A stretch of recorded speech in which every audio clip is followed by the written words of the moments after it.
Hello, everyone. We're back after a couple weeks because I went to Italy and Chris is apparently too dumb to figure out how to do this without me. So, I tried. It's, again, the Seinfeld effect. We even talked about doing a snack, and then we both just dropped off. I'm sure both of us were like, well, I'm sure he'll text if he really wants to do it, and then we both just didn't. It's 100% what happened. what's so funny about this is that we were like, I was like, if he writes one more time, if he commits with any sort of text, I'm in. And I'm sure you were doing the same thing. It was Russian roulette. I was like, I'm not going to bother him. Yeah. That's hilarious. What's funny is that I'm so far, I was like 7 hours ahead of you. So I didn't even, I couldn't even see if you guys were doing anything. And obviously we do this at like 10 p.m. generally. So I was not going to get up at 5 in the morning to do a snack. No offense. I love doing these snacks with you, but it is funny that we're like, hey, we're going to do one every week, even if it's only two of us. But like, if I'm gone, Probably not. So I don't go on a lot of vacations. So I'm here most of the time. This episode, we're going to talk about Hayley Williams has another new single. I guess she's just tacking on to the end of that already 17 single long album. We have not talked about the new Yellowcard record because we have not talked in the last 3 weeks. So we're going to talk about that and anything else that comes up because we haven't talked in a while. So let's talk about Hayley first. I feel like we should probably play a little clip of it, right? I mean, that seems like the right Clippy clip. do. Do it. The song is called Good Old Days. And if that's all you want me for, you could call me Miss Paramore, 'cause I miss you like I miss the rage, like I miss real ink on the page. Who knew my baby, who knew the hard times for the good old days. I miss you, miss kissing your face, listen out to music we made. Who knew my baby, who knew the hard times were the good old days. Have to get it out of my system. Don't like songs about you, don't listen. If I'm being honest. So, Kyle, start with you because you are the one that started talking about it in the chat yesterday. I just want to be sure that we do our due diligence and make sure that we know that she's talking about Taylor. Wait. Okay, I wasn't listening. You said tea was spilled. I have no idea what you're talking about. This is Was that clearly, you and I, Blake? Did we all- snack? about Taylor. Breaking How? up. What am I missing? Dude, They hold broke on. up. No, I figured that, but like I didn't He see broke anything in up. the lyrics that He made broke me up think. with her. Who, he? Yeah, looks, He- it sounds like it. Yeah, it Oh, does. I sound thought like- you meant Taylor Swift. You're talking about the No. band. Okay, Taylor now York. it makes more sense. Okay. No, her and T Swift are together forever. We have talked a Okay. lot about Taylor Swift on this show, but no, we were talking about Taylor York, the guitarist in Paramore and slash Hayley's Ex-lover. ex. Okay. Kyle, this is like, That makes way more sense. this is, I've got to give her like massive credit for, it's so obvious. Like every line in this song is almost like painful to listen to, other than it's just like, it feels like a summertime windows down bop kind of thing. It is a summertime bop, but I do Sad. like that it's positive. Like she's not being negative about No, him. she's not. The vibe is real. Actually, the vibe is so sweet that I'm like, Taylor, what's the problem, dude?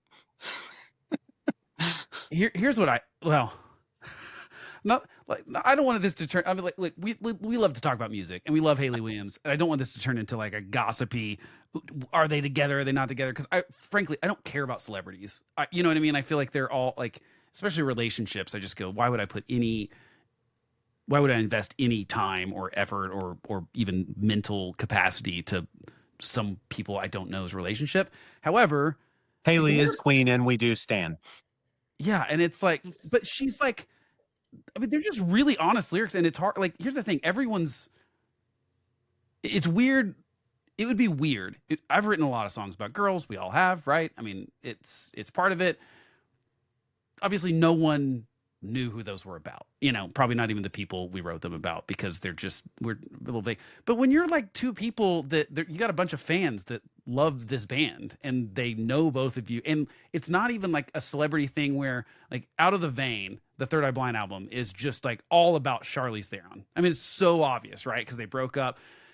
But even that at least is like, oh, they broke up. This is like, they're both members of the band that we all love. And so it just feels, and he has the line about Stevie, I won't hex you, like, from obviously like referring to Fleetwood Mac. And yeah, it's just really like, it's really interesting. And I would not have guessed that she was the one that got her heart broken in this situation. Well, and what I think is interesting too is, like, it feels, I mean, she's letting us in on purpose, because to someone that's not a Paramore fan, some of these lines mean nothing. But who knew the hard times were the good old days? Like, every Paramore fan is like, hard times? What? Yep. Like, I mean, it's like, it feels like she's letting us in. Yeah, you're right, not in a negative way. Like, No. But I mean, and the line about, like, which was right at the end of what I just did, what was it? Something about, like, I know you don't like listening to songs that are right about you, so don't listen, kind of thing. Yeah, so don't listen. Yeah. I don't know. It's kind of it's like the song itself, if I didn't listen to the lyrics, I feel great about. And then I like look at the lyrics and I just go, oh, this is sad. I'm kind of sad. Right? For lots of reasons, because I'm worried that it means we'll never get a Paramore album again. Like, that's one reason I'm sad. The other reason I'm sad is because, like, they make great music together, and don't know anything about their relationship, obviously, but wanted to work because, I like people to be happy and be in relationships and stuff, and it sucks that she's now had to. However, here's where I'm going to get catty. Oh, okay. I have to do it. It might mean Hayley never comes on this show, or Taylor. I think they're both probably kind of basket cases. I mean, just if I'm like, the thing is, so we were talking about Instagram before we started recording, and I went down sort of a rabbit hole yesterday. It was just serving me like tons of Hayley Williams content, and it's like she's on so many podcasts and stuff right now. So all these little clips of her on podcast, and like almost everything she said, I either wanted to roll my eyes really hard at, or I just wanted to be like, oh, that's so sad that you believe that. You know what I mean? Whether it was about like herself. Now, one thing was really funny. I wish I should have brought the clip and put it on here, but we're using a different service right now because our other thing wasn't working. Where someone asked her who the racist country star was. Yes. And she was like, yeah, there's probably some of them, but she was like, it's always Morgan Wallen. She was like, I don't give a shit. She goes, find me at Whole Foods, bitch. Yeah. Oh my God. That is awesome. She nailed it. It was so great. But I also I don't know if he's a racist or not. So maybe it's not cool, because I don't know if he is or not.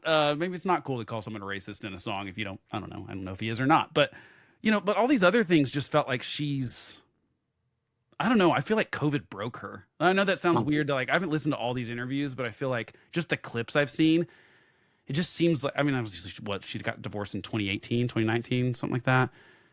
I just feel like it's like, I still love her so much, but I feel like she's not, it doesn't seem like she's doing great. And that bums me out. Successful musicians who are great at making art aren't also known as being, just completely together people. They're usually neurotic, anxious, self-conscious people with a lot going on in their minds, which makes beautiful art. That's cool. Downside is, like, maybe relationships aren't easy with people like that, and now you put two of them together. Yeah. Who knows? Because even if I hated somebody, if they wrote this song about me, I mean, there would be like 13 unread texts from me right now. I'd be like, I didn't realize that you like bliss it out to music we made. I thought you hated my songs. Yeah. I'd be knocking on the door. Yeah, it's hard to know. It's hard to know. And you also get to be, when you're the songwriter, you get to write the narrative of what happens. I mean, she could have, like, cheated on him for all we know. Absolutely. We just don't know. And I don't really care either. Unreliable narrator possibility. Oh, I mean, always. Always. I mean, because there's no dialogue whatsoever when it comes to a song. There just isn't. I mean, I hope that they're happy, and also I have fallen in love with this freaking 18, 19 song It's album. great. Yeah. It took a minute to grow on me, but I love it. It's I was kind of bored with Pedals for Armor. Yeah. Um, Have you this is relisted it? not that, dude. This No, is no. good. I did not love Pedals for Armor at all. It was really my least favorite thing she's done. I Same. just didn't Yeah. really like it. And it felt too weird and the melodies just weren't there. The melodies are there on this thing. Now there's like 3 songs that I would have left off of it and made this be a 14. Or I guess now it's got 18 songs if this is going to be on Yeah. there. So there's probably like 3 or 4 songs I would have just left off because I feel like they don't quite fit or whatever. But I don't think there's a stinker. No, not a stinker, but it's even like Ice Save and some for later. OJ feels like it doesn't fit. But it's a bop. Yeah, but it's pretty good. Yeah, it's not that it's bad, but like I'm just like, if I had to condense it, I might. Yeah. But there's a couple other songs where I'm like, I could take it or leave it kind of thing. They're not bad. But there's a lot that's really, this song's great. Well, and I love that she followed Parachute with this. Yeah. Because that song is a bummer, dude. Like that one lets us in. She's talking about imaginary children with Taylor. Yeah. And then this one feels way more lighthearted. Yes, the lyrics are still like, oh, I'm sad that they're not together, but like at least it feels like she's looking back fondly. Yeah, we'll never probably know all the details, but it does bum me out because I feel like this is once you release this song, I wonder if it's like is this like a desperate plea for it? I don't know. It feels like it might be the nail in the coffin for, I know that she keeps saying like Paramore just is on a break and like we're not done, but doesn't seem possible to go on. And like I said, I don't know that I want a Paramore that doesn't have Taylor in it either. It's like, Yeah, I think he became. But what if it's a brilliant marketing scheme? What if this is all about pumping the new Paramore record? There's no way. I don't believe that she would like. Could fake No. this. No. No, and actually, I don't know if you've seen caught any of like the live performances. Her setup with this stuff is pretty cool. Like, Pretty cool. quite a few musicians. So Yeah. I'm into it. I love that. I love when they make that big investment on the road shows because I just saw the Used last night and they pumped a lot of money into their 25th anniversary tour. And I was explaining to somebody that was at the show with me, I was like, that is money out of their pocket. Like they care about us. That is them saying they care about us because there's lots of bands that come out here for 20-year reunions in a white T-shirt and like the lights from the venue. And that's just, they're like, they want every dime in their pocket. So Yeah. I appreciate it. Yeah, I do too. I mean, anytime, especially with musicians on stage, like that's a specific thing that I really like. Once you're writing music that has, the 4 guys in the band can't cover, and or you got horns or saxes or what, like, I really appreciate when people take whatever, a couple cellists on stage. I saw Paramore in Chicago and Copeland opened for them and had like 3 or 4 people playing strings with them, like Copeland, who was definitely not. This is not Right. 2017. Not Paramore. They're not making Paramore money for sure. Yeah. But they had a couple string players with them, and same thing. I saw Sarah Bareilles, and she had a couple cello players and alternate keys and like guitar. And then you see someone like Coldplay and like they played the tracks, and I'm like, what? Like you guys have more money than anyone. So the musicians specifically, I'm like, I love a lot of musicians on stage. To me, it's just fun. Bleachers is like 7 dudes on stage, and it's one of the best shows I've ever seen. Ever since November Rain, I was like, making it is when you've got an orchestra with a conductor, 3 girls with matching gloves doing hand motions while they're not singing. Yep. And an opportunity for my lead guitar player to crawl up on the piano and play a solo. Otherwise, you don't matter. Yeah, I mean, that's the dream, is standing on top of a grand piano playing a guitar solo. Right? I mean, I think you're right. That video did it for us. Okay, so Hayley Williams, we all agree we like the song, but we're sad about the subject matter of the song. We're sad about the future. It's uncertain. Yes, that's what bums us out, is that I really felt like we got the 3 records that we got with the 2 of them specifically not to mention the other members of the band, but because the other ones were different on all three of those records. Well, no, wait. Zach was on the last two, right? He just wasn't on. He was on. Yeah, he was on Hard Times, and yeah, okay. Well, they both live in Nashville, right? Yeah, I Or think Franklin, well, probably. 3 Yeah. years. They bump into each other at a backyard barbecue. How you doing? Catch Whole Foods. up. What have you been up to? I just broke up. Man, don't you miss playing music? Bam, Paramore tour. I'm telling you guys, 3 years. 3 years. But here's the truth of it, dude. They like you mentioned this, Chris. Like it could have worked. They could be together right now, and it does not suit this release or this tour for any of us to know. That's true. The other thing that bums me out is that I feel like we're right. I saw another clip that I think the guy's spot on. I wish I could remember so I could give him credit. I'll try to remember. But I saw a clip where someone was talking about how they feel like we're at the same place that we were when we made the transition from like hair metal to grunge right now in music. Yeah. And he had a pretty compelling case. And I think it's right. I think it's like we are right on the edge of like people are kind of done with this shiny pop thing. And like the reason I will say that one reason I think he's right is I mentioned a couple of weeks ago, I think on one of these snacks, how that like Tascam Yes. 4-track thing that like those are selling for like $800 or $900 on eBay now. And like guitar pedal companies are making pedals that emulate the crappy tape sound of plugging your guitar into that thing straight in. And so it's like, it's a thing, like this kind of lo-fi, more grungy. My feed is full of like kids playing in their bedroom, 3-4 piece bands, just like stripped down. I also think it's just rock in general. It kind of went away, and I think at first I don't know if you guys saw the clip of Ryan Key talking about. I think it was with Alternative Press. Mhm. He's talking about how the beginning of the Resurgence felt like this is a nostalgia wave, and it's not. It's more. And what I think that it is that we have gone so long. And even I am not trying to hate on you guys. Know how much I have always loved pop punk music. I've always listened to the new bands, and I have supported them. But it still has not been the same. Like it's been like rock music has not had a seat at the table. It's felt like in a while, and I think that's it. I think it's resonating with people. Like it's not super polished. It's or even it's not super clean. It's not dancey, and so I think that's part of this big resurgence. I'll go a step further and I say I don't even think it's just rock. I think it's bands in general just Oh yeah, died off. bands. Like, Yeah. in of all genres. Like you don't see country bands anymore. Yeah. It's solo artists, sometimes duos. Duet, And- yeah, Florida you're Georgia seeing line you're kind seeing of that shit. even Yeah. pop stuff. Like even with the poppiest stuff I know, it's normally two guys. The Midnight is two guys.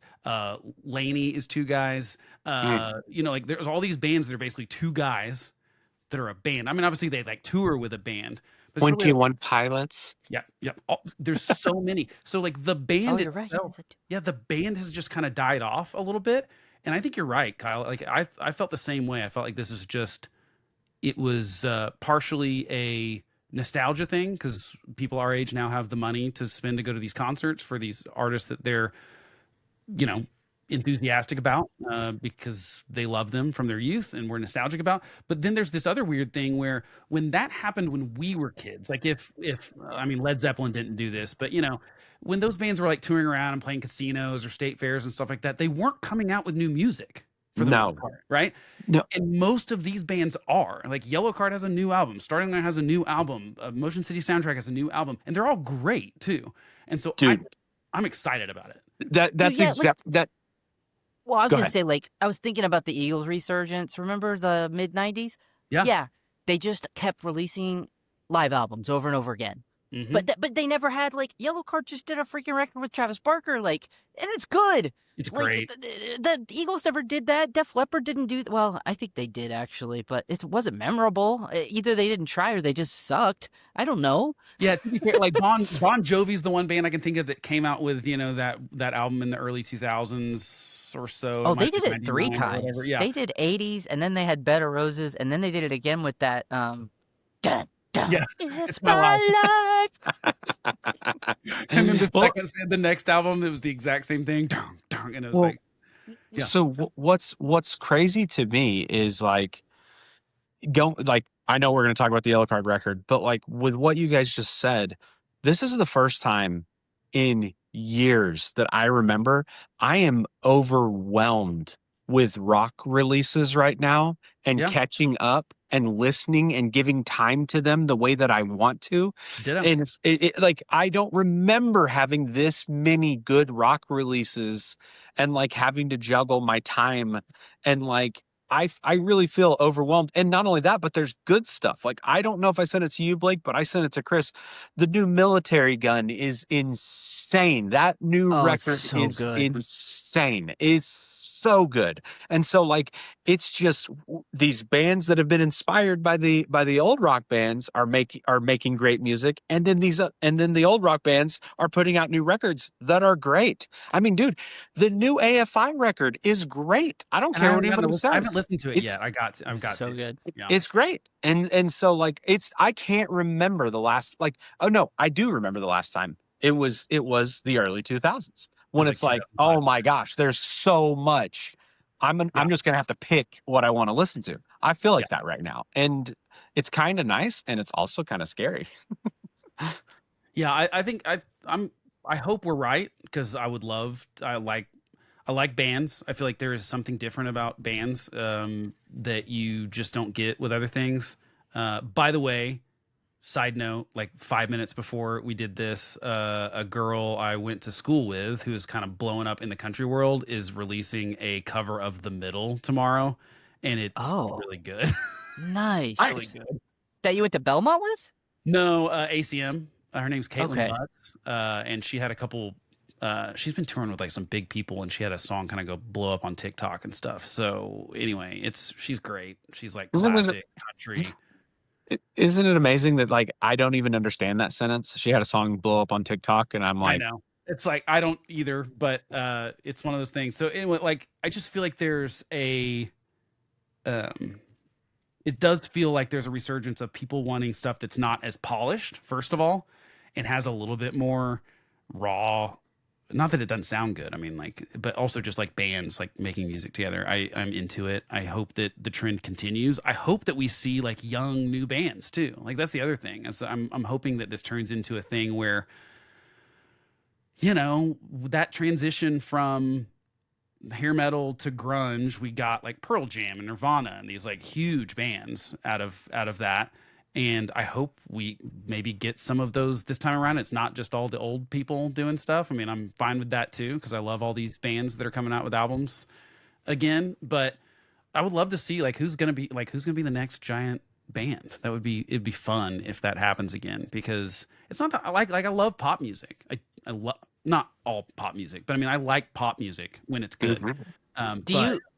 Do you guys think it has to be rock and roll, or could it be just a resurgence of? I can't remember during the grunge resurgence. It wasn't just grunge. It was also like stripped down hip hop too. Like it was a stripped down sentiment to different kinds of music that got popular as well, right? Oh yeah, well, and Well, then you got bands like freaking presidents of the United States. Like what is Yes. that, right? Okay. But like still, So it doesn't just have to be rock. It yeah, might be, hopefully it's a resurgence for all the genres of music in the same vein where it's bands and stripped down, and that would be rad. a but even hip hop is a good renaissance. example. Hip hop is a good example too because I honestly keep in mind not a huge hip hop person. Obviously, I'm definitely stuck in the 90s when it comes to it's like Dr. Dre or bust kind of thing for me. I just feel like he's a fantastic producer and the But best wasn't that kind of the grunge of hip hop because he was using like those old old records and old Oh yeah. Samples. Well, right? and It had that stripped down feel. well, except it was actually bigger production than kind of maybe some of the stuff before it because it was even more simplistic maybe before that because maybe technology or whatever the situation was. But I mean, but of course that's all. By the way, if again, I think I've said this multiple times on this podcast. If anyone is listening that has not watched the Defiant Ones documentary on HBO or HBO Max, whatever the hell it's called now, that's about Jimmy Iovine and Dr. Dre and basically parallels their careers. if you don't know, like Jimmy Iovine was the guy that produced like all the Tom Petty stuff, and then he goes on to be the head of Interscope. And basically, what he did at the head of Interscope was said, "Well, I'm a good producer, and I like good producers. I'm going to give producers vanity labels and let them run their thing." And so he had Trent Reznor do all the Marilyn Manson and all that stuff, and then Dr. Dre's doing his thing, which ends up being like Eminem and all that stuff. And it was a genius, and then that blew up in the 90s. I mean, it was huge, right? And we're also going back and forth between indie and major. You know, that cycle's been going on since the 50s, and I don't really know where we're at in that. It seems like more people are releasing music independently, and labels are weird, but I don't know. I feel like it's kind of potentially an exciting time. It's just kind of weird because I still don't know how the money works, because like streaming just doesn't do it for these artists. That's the problem, is that it's not necessarily, you know, like here's a good example. I'm going to see OK Go this week. I don't think the show is sold out at Tower, and those guys get hundreds of millions of plays on their videos, but it doesn't translate to people buying the records or going to shows. So When is that show? Sunday, November 9th. Next weekend. Maybe they didn't market it very well. I may try and Maybe meet not. you Since there. Kyle doesn't know about it. But Yeah. you know what I mean? Like that's an example of like you've got to find some sort of way to do it. But that's the thing, is like if live shows are the thing, I'd rather go see a band than a pop star, unless there's a band behind them, kind of thing. You know, Yeah. that's just where I'm at. Okay, Well, they used sold out 2 nights here. I mean, in a row, because they played. That was their tour. They did the self-titled and then in Love and Death back to back, 2 nights in each city. They were Wow. both sold out here. Yeah. So, I mean, I don't know. Starting to know. Like I said, I think it's interesting. We mentioned it briefly, and we're not going to talk a lot about Yellowcard because I think we're going to do, for only the second time, a new record. We did Blink-182 a while back because we were so excited about it, and we've been kind of talking about it. I think we have to do this Yellowcard one because we're such Yellowcard fanboys. So we will talk more in depth about that soon. But let's just because we haven't gotten to talk about it at all with each other yet. What are our thoughts on it, Kyle? I mean, dude, I'm loving it. My only criticism at this point is that it's so classic Yellowcard that I have caught myself driving and kind of getting lost in it and then being like, dude, this is a new record. You know what I mean? Bringing myself back to it. But I also don't think that that's a bad thing, because I would say that it has for me, it has a very Ocean Avenue vibe. And they say that you can't catch lightning twice in a bottle. Is that right? Is that Something like that. That is not even close.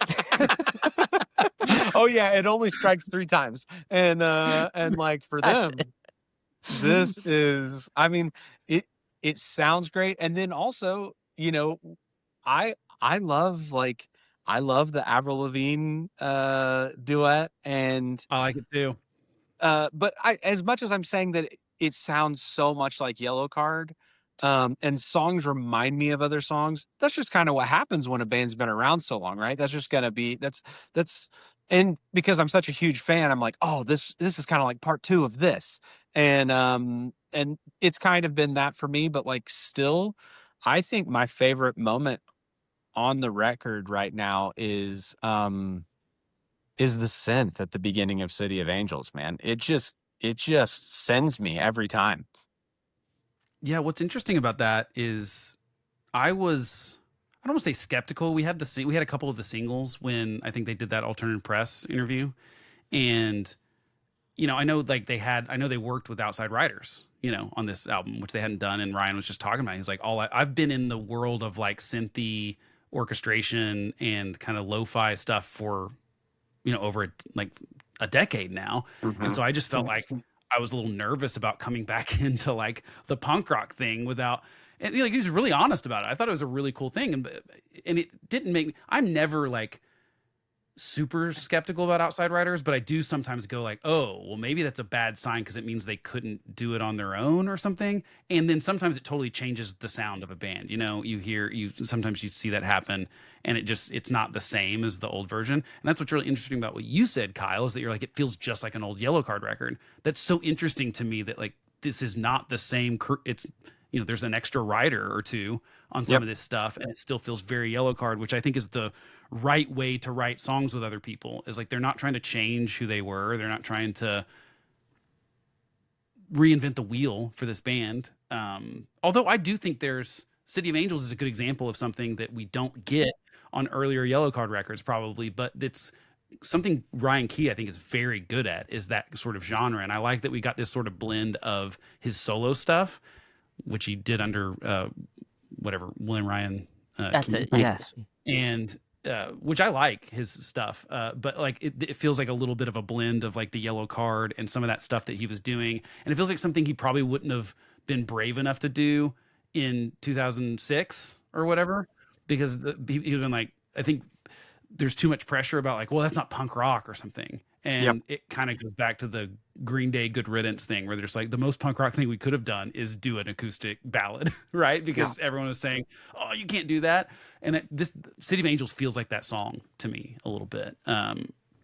Also, and this is the last thing I'll say about it. I'll save the rest for you guys can say what you want. But like, I think the most interesting thing about the record is that it makes me think about what was the difference in dynamic for the Blink record that this sounds so much better sonically to me than the Blink record. Because I'm like, Travis, this is a good sounding record.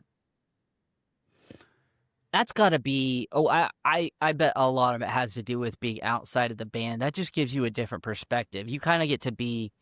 I don't know how many people are in Yellowcard now. 4, 5? It's like, yeah. I mean, they don't. Four without an official drummer, right? Yeah, they don't have an official. That's it. Yeah. Well, so the fifth member of the band, the producer, and he's bringing his knowledge, experience, background, hip hop, all that different stuff into those sessions. Probably not something that had been brought into a Yellowcard session. I don't know. That's got to be easier. I mean, Blake, you're probably the best person to answer this. Like, would you be like? Would it be? It's completely different, right? Like, if you were producing a band that you weren't in, that would. Well, and also you got 3 superstars in Blink 182.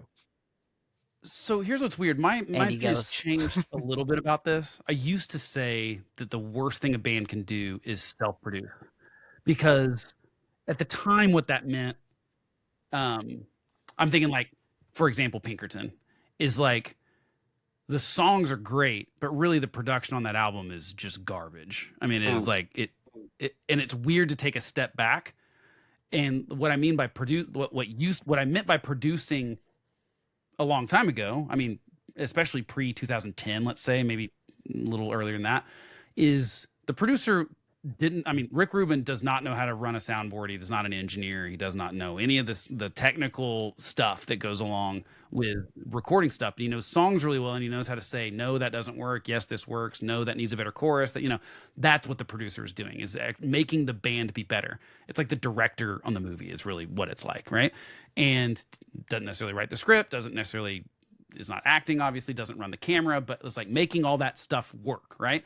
And I used to say that like the worst thing a band could do was self-produce, because you didn't have anyone to tell you no. Because if it's just like if it's your band and even good engineers in the room, but you know, whether it's just one guy in the band or all the guys in the band, sometimes you got to get out of your own way sometimes, because you mentioned artists earlier being finicky and weird and stuff, Chris, and like neurotic and neurotic, and by the way, you also never finish it. Like, and we've all been these people, by the way, and we've all worked with these people. Like, I've been this person, and so that's why even if I'm producing stuff, because I do engineering and that kind of stuff, I always have someone else mix it. I always have someone else that like I can like bounce ideas off of and like tell me if this is bad, because I just don't think it works. However, that's changed a little bit, and especially in the last like, I would say 10 years for sure, where like as the cost of recording stuff went down, and now every single band basically has a guy that can do all this stuff. They can engineer,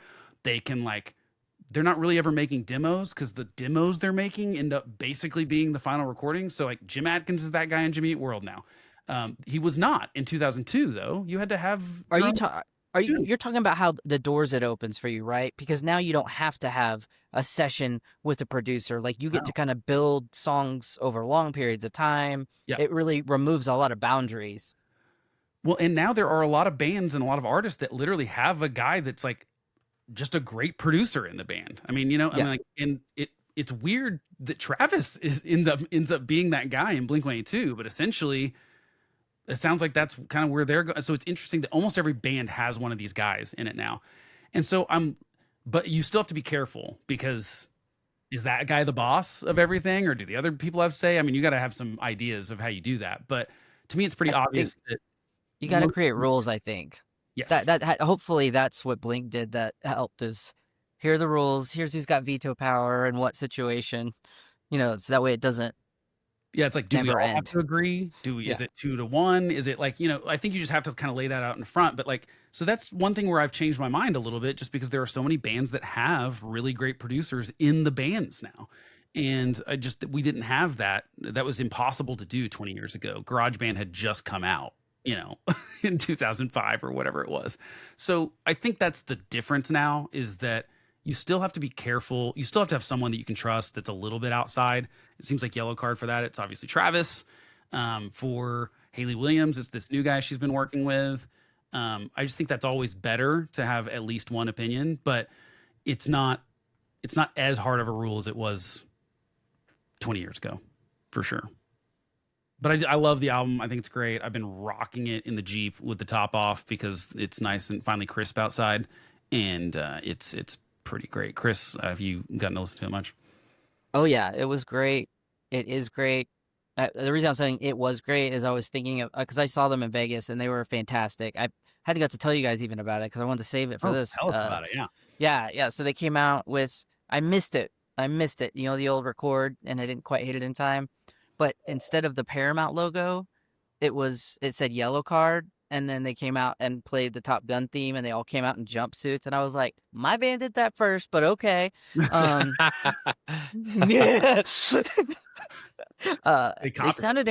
They sounded incredible. Everybody at that festival sounded incredible, but they looked like they were having so much fun. I think they sounded better on the tour I saw them with, the Resurgence tour. Mm-hmm. There was some energy there that was just a little different. That you can't capture that in a bottle. Like, it was that moment of them coming back, and that show I saw in Seattle was the second biggest crowd they'd ever played for in their entire career on that date. It probably changed by now, but it was an incredible moment for them. But what I noticed during that set was that I found myself singing along and feeling, that little like endorphin rush you get when just a really good song hits you. And I felt that on the songs on the new album just as much as Ocean Avenue and Way Away and all that. And I heard all the people around me singing along too, loudly and proudly. There wasn't that very interesting phenomenon from bands from the 90s where they tour on the new album, and every time they play a new album song, everybody's just...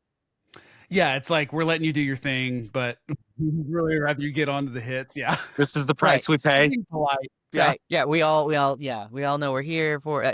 Jenkins is guilty of it more than... he always does the summer tour, and he slips in the new ones, and they're good songs, but nobody's paying the big bucks. Well, but it's especially weird when they do a new song that's not released yet. That's the really tough thing. Like, that's the hard part, when they do, like, here's a song you haven't heard yet. We're playing it. You're literally hearing this for the first time ever. That's generally not great. There's been a few times where someone has played a song like that, and I'm like, holy crap, this song is good, and then it is good on the record, kind of thing. But that's pretty few and far between that happens. Okay, I feel like we should at least give a preview of, do you guys have a favorite track on the Yellowcard record so far?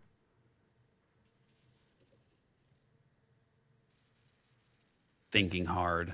I gotta pull it up. I gotta look at it to decide. While y'all talk about yours, or you think about yours, I'll talk about mine.